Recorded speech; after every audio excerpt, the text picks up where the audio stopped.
প্রিয় ছাত্রছাত্রীরা, যারা তোমরা ক্লাস 11-এ পড়ো, একাদশ শ্রেণীতে পড়ো, প্রথম সেমিস্টারের পরীক্ষা দিতে চলেছো এবং সেমিস্টার সিস্টেমে তোমরাই এইবার তোমাদের নতুন পরীক্ষা, তোমরা প্রথমে এই পরীক্ষাটা দিচ্ছ। আগে ওএমআরশিটে পরীক্ষা হয়নি এবং সেমিস্টার ব্যবস্থাও ছিল না।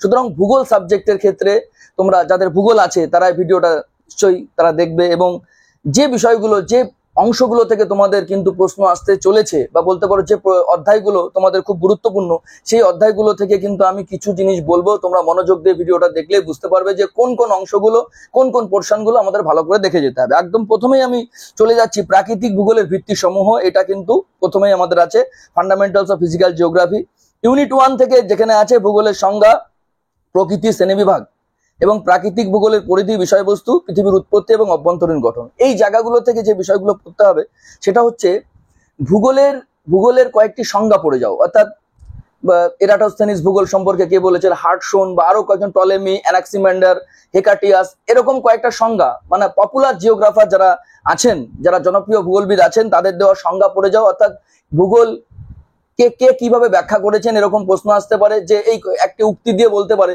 যে উক্তিটি কে করেছেন বা কোন ভৌগোলিকের এই উক্তিটা কিন্তু দিতে পারে। ভূগোলের যে বিভিন্ন শাখাগুলো আছে, আমরা জানি ভূগোলের প্রাকৃতিক ভূগোল আছে, মানবীয় ভূগোল আছে, এরকম অনেক শাখা আছে, সাংস্কৃতিক ভূগোল আছে। তাহলে প্রত্যেকটা ভূগোলের কিছু উপশাখাও আছে। ধরো প্রাকৃতিক ভূগোলের মধ্যে দেখা যাচ্ছে যে মৃত্তিকা ভূগোল পড়ছে, ভূমিরূপবিদ্যা পড়ছে বা জিওটেকটনিক পড়ছে। এই প্রত্যেকটা শাখা ভূগোলের কোন মাদার শাখার আন্ডারে পড়ছে সেই বিষয়গুলো কিন্তু আমাদের দেখে যেতে হবে। ফর এক্সাম্পল আমি বলছি, ধরো তোমাদের প্রশ্ন আসলো যে জনসংখ্যা সম্পর্কিত আলোচনা ভূগোলের কোন শাখায় করা হয়, তাহলে অ্যান্সার কি হবে? জনসংখ্যা ভূগোল। অথবা বলতে পারে সমুদ্রের লবণতা, সমুদ্রের উষ্ণতা বা সামুদ্রিক সঞ্চয় ভূগোলের কোন শাখায় আলোচনা করা হয়, অ্যান্সার হবে বায়ুমণ্ডল। এরকম এই শাখাগুলোর কথা তোমরা কিন্তু পড়ে যাবে। এবং আরেকটা জিনিস আমি তোমাদের বলবো, পৃথিবীর অভ্যন্তরীণ গঠন। যে অভ্যন্তরীণ গঠন আমরা জানি, ভূত্বক, গুরুমণ্ডল, কেন্দ্রমণ্ডল, এগুলো কোথায়, কত কিলোমিটার পর্যন্ত তাদের বিস্তৃতি, এখান থেকে প্রশ্ন আসতে পারে। এছাড়া প্রত্যেকটি স্তরের মাঝে যে ডিসকন্টিনিউটি বা বিযুক্তি রেখাগুলো আছে, সেই বিযুক্তি রেখাগুলোর নাম কিন্তু তোমরা ভালো করে পড়ে যাবে। ঠিক আছে, যে বিযুক্তি রেখাগুলো থেকে ধরে নিতে পারো এবার কিন্তু প্রশ্ন আসছে। এবং ইউনিট 2-তে আমি চলে যাব, কিছু পৃথিবীর উৎপত্তি সংক্রান্ত কিছু মতামত আছে, যেমন কার্ন্টের মতবাদ, জিন্স এবং জেফ্রিসের মতবাদ এবং আধুনিক মতবাদ বিগ ব্যাং। এই মতবাদের মূল কথা কি এবং এই মতবাদগুলো কত সালে কোন বিজ্ঞানী দেন, এই বিষয়গুলো থেকে কিন্তু প্রশ্ন আসতে চলেছে। এগুলো কিন্তু তোমরা ভুল করবে না। এরপরে ভূমিরূপ গঠনকারী প্রক্রিয়া, ইউনিট 3-তে যদি আমি চলে যাই, তবে এখানে আমরা যেটা দেখতে পাচ্ছি অন্তর্জাত শক্তি সম্পর্কে বলা আছে। অন্তর্জাত শক্তি মানে আমাদের যেখানে আমরা বাস করছি, এটা হচ্ছে ভূপৃষ্ঠ, ঠিকের নিচে যে অংশটা আছে, যেটা আমাদের প্রত্যক্ষ পর্যবেক্ষণের বাইরে আছে, সেই সম্পর্কিত কিছু আলোচনা, সেই সম্পর্কিত কিছু বিষয় এই অন্তর্জাত প্রক্রিয়ার মধ্যে যেগুলো আছে।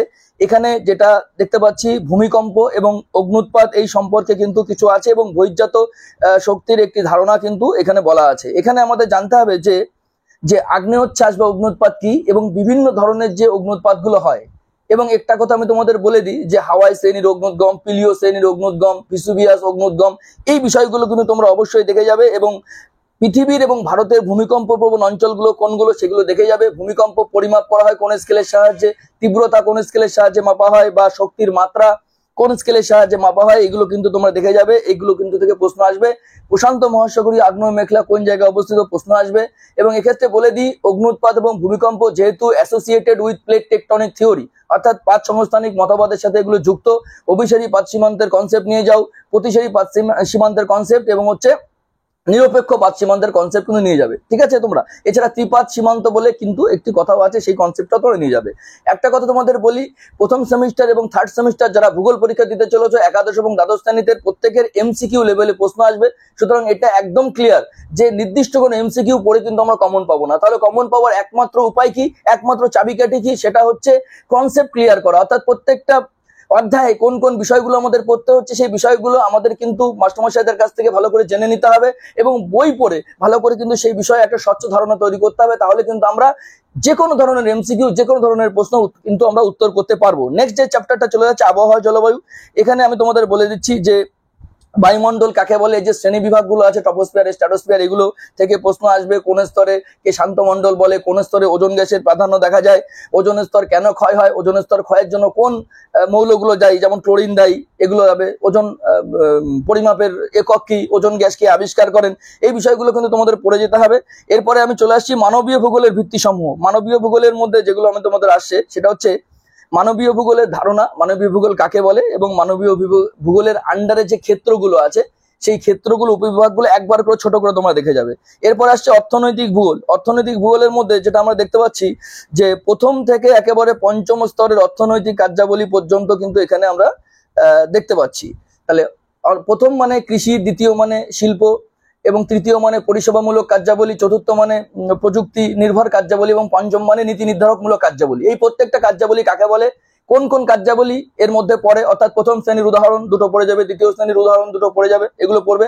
এবং কোন বর্ণের শ্রমিক বলে, যেমন ধরো প্রথম শ্রেণীর কার্যকলাপে যারা যুক্ত তাদের লাল বর্ণের শ্রমিক বলে, পঞ্চম শ্রেণীর কার্যকলাপে যারা যুক্ত তাদের কিন্তু সোনালী বর্ণের শ্রমিক বলে। এই বিষয়গুলো কিন্তু তোমাদের পড়ে যেতে হবে। এছাড়া তোমরা পড়ে যাবে দোহ কৃষি কাকে বলে। দোহ কৃষি এটা তোমরা একটু দেখে যাবে। কফি, আখ, তুলা, ঠিক আছে, এইগুলোর একটু পড়ে যাবে যে এদের যে উচ্চ ফলনশীল বীজের নাম কি, বা এগুলো তৈরি মানে করতে কোনো সমস্যা আছে কিনা, এই রিলেটেড কোনো প্রশ্ন কিন্তু তোমাদের আসতে পারে। মিশ্র কৃষি কাকে বলে ছোট করে দেখে যাবে, বাণিজ্যিক কৃষি কাকে বলে দেখে যাবে, নিবিড় কৃষি কাকে বলে দেখে যাবে, এবং এই কৃষিগুলোর প্রধান ফসল কি, অর্থাৎ নিবিড় কৃষির প্রধান ফসল কি, ব্যাপক বাণিজ্যিক কৃষির প্রধান ফসল কি, এই ক্ষেত্রগুলো থেকে কিন্তু প্রশ্ন আসতে পারে। এরপরে আমি যেটা চলে যাচ্ছি জিওগ্রাফি অফ ইন্ডিয়া, ভারতের ভূগোল। এখান থেকে কি আসতে পারে, দেশ হিসেবে ভারত, অর্থাৎ ভারতের উত্তর, দক্ষিণ, পূর্ব, পশ্চিম শেষ প্রান্তগুলোর নাম পড়বে, ভারতের ক্ষেত্রফল কত সেটা পড়বে। এবার আসছি ভারতের গঠন ও ভূপ্রকৃতি। আমি একটা জিনিস তোমাদের বলি, ভারতবর্ষে কিন্তু যদি আমি ভূপ্রকৃতি হিসাবে দেখি, তবে আমরা দেখবো যে ভারতবর্ষের এক জায়গায় পার্বত্য অঞ্চল আছে, যেমন হিমালয় পার্বত্য অঞ্চল, কোথাও মালভূমি অঞ্চল আছে, উপদ্বীপীয় মালভূমি অঞ্চল, কোথাও সমভূমি অঞ্চল আছে। এই প্রত্যেকটা জায়গার গঠন ভূপ্রকৃতি আমাদের একটু দেখে নিতে হবে। অর্থাৎ দেখা যাচ্ছে যে হিমালয়ের দৈর্ঘ্য বরাবর এবং প্রস্থ বরাবর যে শ্রেণীবিভাগগুলো আছে সেখান থেকে কিছু প্রশ্ন আসতে পারে, যে পীর পঞ্জাল বা জাসকর পর্বত শ্রেণীর মাঝে কি অবস্থিত, যেমন হচ্ছে কাশ্মীর ভ্যালি বা কাশ্মীর উপত্যকা অবস্থিত, এগুলো প্রশ্ন আসতে পারে। তারপরে ধরো রোহি অঞ্চল কাকে বলে, ভাগার কি, খাদার কি, এই টাইপের প্রশ্নগুলো কিন্তু এখানে আসতে পারে। তারপরে তোমার জল নির্গম প্রণালী থেকে যেটা আমি বলবো, ভারতের যে প্রধান প্রধান নদীগুলো আছে তাদের উৎস কোথায় আছে, তারা কোথায় গিয়ে পড়ছে, সেগুলো তোমরা একটুখানি কিন্তু দেখে নেবে মোটামুটি। হ্যাঁ, মোটামুটি এইগুলো দেখলেই হবে। আর দ্বীপপুঞ্জ সমূহ একটু দেখবে, যে ভারতের লক্ষদ্বীপপুঞ্জ, তারপরে আন্দামান নিকোবর দ্বীপপুঞ্জ, এগুলো কোথায় অবস্থিত, এবং এখানকার যে প্রধান শৃঙ্গগুলো কি কি আছে, এই বিষয়গুলো কিন্তু এবার গুরুত্বপূর্ণ হতে চলেছে বলে আমার মনে হয়। সুতরাং এই বিষয়গুলো তোমরা একটু দেখো এবং কনসেপ্ট ক্লিয়ার করে যাও।